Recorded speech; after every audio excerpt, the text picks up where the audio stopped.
joget wadidaw. Waduh, warga Malaysia malah joget wadidaw. Beras habis, wadidaw minta gift. Kau biar betul kita orang Malaysia berbau beras. Kita padi berlambat-lambat lah weh. Orang ini. Aduh. Beras tempatan hilang. Ini solusinya.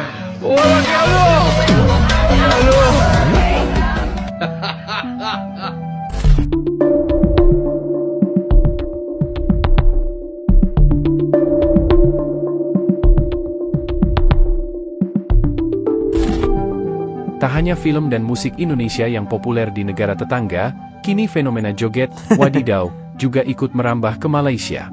Lucunya, di tengah krisis beras yang melanda, warga Malaysia malah menjadikan joget tersebut sebagai bahan sindiran ke negaranya. Beras dah habis, lebih baik joget wadidaw. Candaan ini viral dan memancing reaksi netizen Malaysia, banyak di antaranya merasa malu. Di satu sisi, mereka ingin menunjukkan bahwa Malaysia tak butuh impor beras dari Indonesia, tapi di sisi lain, keluhan warga soal kelangkaan beras makin ramai di media sosial. Beras habis! Apa solusinya? Joget! Joget.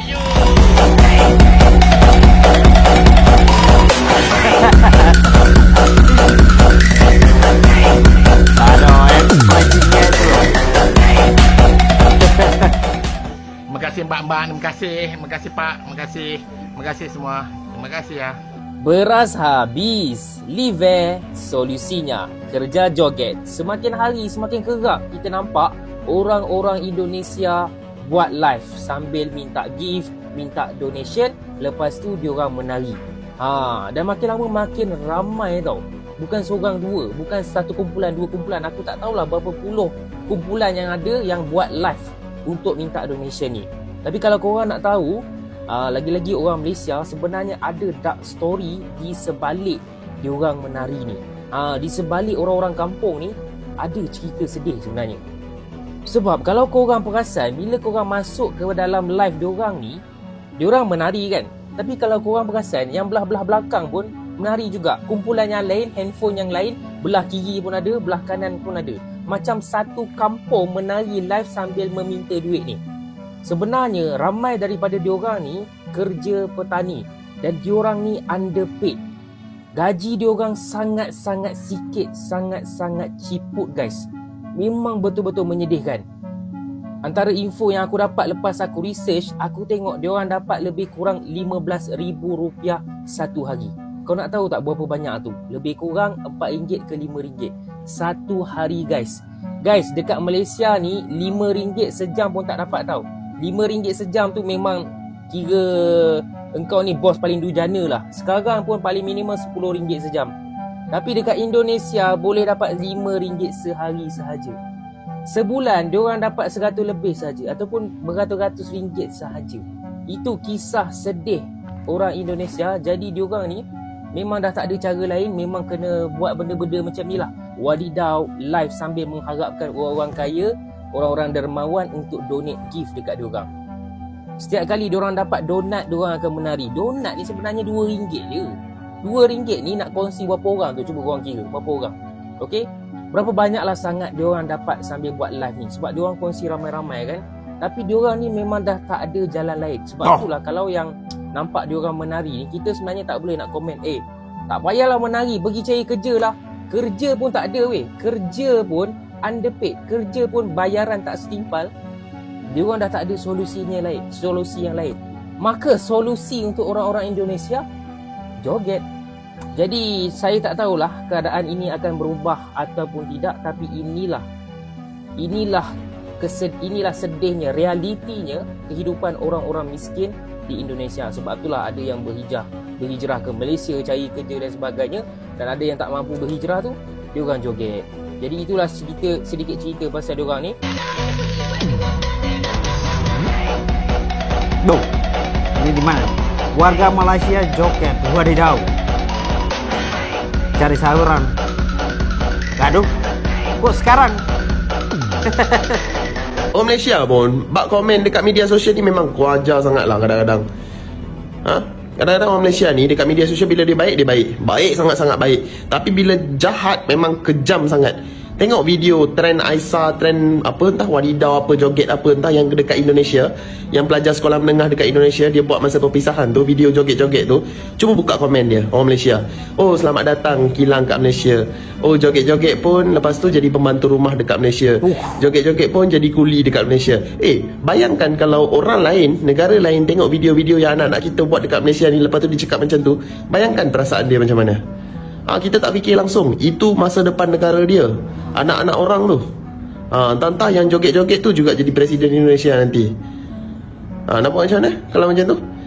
Kita tak pernah fikir. Kita ingat kita tinggi, tapi ada lagi yang tinggi dari kita. Kalau orang Singapura tengok video budak-budak dekat Malaysia ni, yang rempik-rempik semua, dia akan kata lah, selamat datang lah jadi buruh jadi buruh dekat Singapura lepas ni. Dia akan cakap macam tu.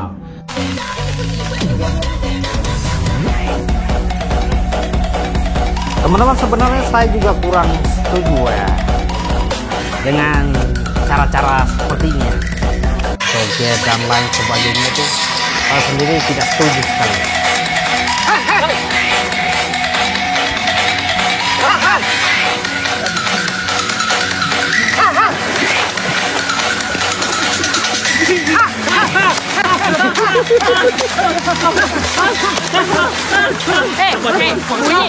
Bunyi jangan, nanti kena ban lagi kan bunyi. Cukup untuk diorang punya ni. Kita jumpa lagi. Alright. Last. Janganlah adik.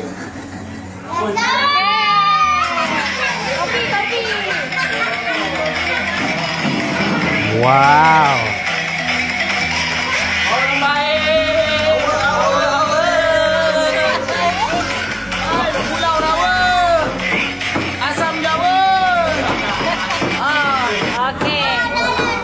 Sebanyak 24 juta kampit beras putih tempatan PPT bersubsidi berharga RM26 bagi pak 10 kg akan mula dipasarkan di seluruh semenanjung Malaysia bermula 1 Mac ini.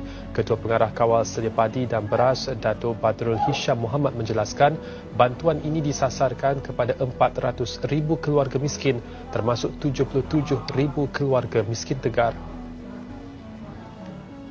Menurut Badrul Hisham, setiap ketua isi rumah KIR layak membeli maksimum 2 kampit beras bersubsidi bagi setiap transaksi. Peruncit akan menerima arahan khusus mengenai tata cara penjualan bagi memastikan bekalan beras disalurkan kepada golongan yang disasarkan. Beliau turut memaklumkan bahawa bekalan beras tersebut boleh diperolehi di 36,000 peruncit berlesen dengan keutamaan diberikan kepada kawasan miskin bandar.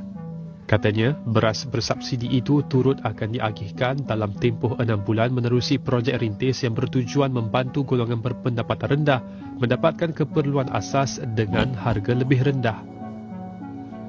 Fenomena ini memperlihatkan betapa kuatnya pengaruh budaya Indonesia, sekaligus menggambarkan keresahan warga tetangga akan krisis yang tak kunjung selesai.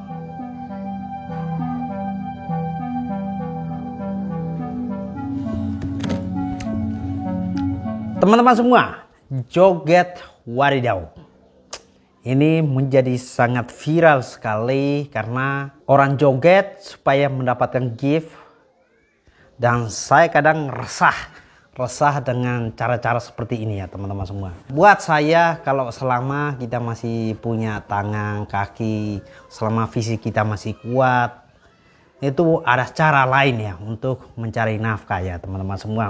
Kita lihat bahwa joget Wadidau ini sangat identik sekali dengan Indonesia karena ya ada banyak sekali masyarakat yang rela berjam-jam joget demi mendapatkan gift. Ini karena kekurangan lapangan kerjaan ya teman-teman semua. Dan ya sempat mendapatkan label yang kurang baik dari beberapa influencer Malaysia ya. Katanya, wah kalau hidup di Indonesia itu hidup susah. Di Indonesia itu cari makan saja susah dan lain sebagainya. Ya, label semacam itu ya karena mereka lihat aktivitas di media sosial. Salah satu contohnya adalah joget Wadidau. Saya sebenarnya itu kurang serak dengan salah satu kegiatan semacam ini ya. Tapi ya ini kembali lagi kepada pemahaman masing-masing ya teman-teman semua. Dan awalnya dianggap remeh oleh netizen Malaysia, tahu-taunya ada beberapa warga Malaysia juga meniru langkah-langkah semacam ini. Ya pastilah alasan kenapa orang-orang mau melakukan kegiatan semacam ini ya karena terpaksa, karena dihimpit dengan keadaan ekonomi dan juga kebutuhan. Kita juga tahu bahwa di Malaysia ini lagi krisis beras. Sekarang kelapa juga mahal. Mereka juga kesulitan teman-teman semua. Jadi kalau ada beberapa netizen yang melakukan kegiatan serupa sama seperti Indonesia, mungkin karena dihimpit keadaan ekonomi ya teman-teman semua.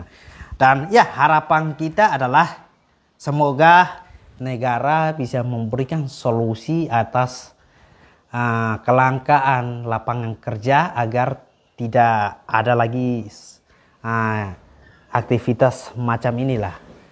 Yang ya ini sangat miris sekali ya teman-teman semua. Kita pengen masyarakat itu dididik untuk lebih memiliki daya juang yang lebih kikir lagi teman-teman semua. Dan seharusnya ini menjadi tanggung jawab negara untuk menyelesaikan persoalan semacam ini. Karena kita pengen memiliki mental juang manusia Indonesia itu lebih tinggi teman-teman semua.